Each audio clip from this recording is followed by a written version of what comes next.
Okay, when we planted our trees, they came in very little pots because they were just seedlings.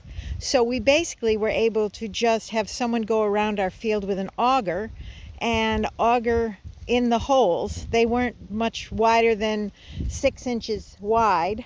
And we had them just do that, and then we were able to just plant the trees in there. I put a little bit of planting mix in with them, a little organic planting mix, and then we ran the irrigation right over next to every tree.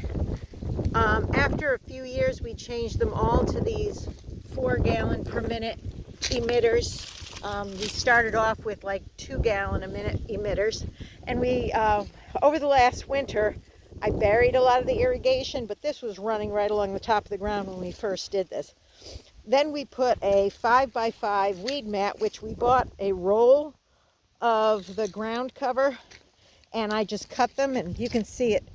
You can see some of it over there. We've been putting organic we've been putting organic fertilizer on top of it, so that's why it's kind of buried right now. But then we stake them with these fiberglass stakes, 6-footers, and we used 5-foot tree tubes from Plantra.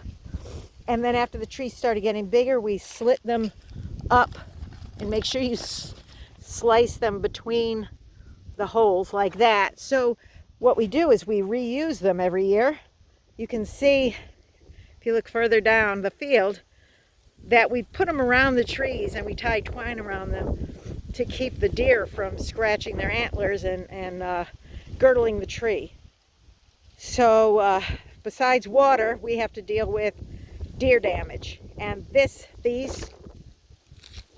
tubes do an excellent job of keeping the deer away.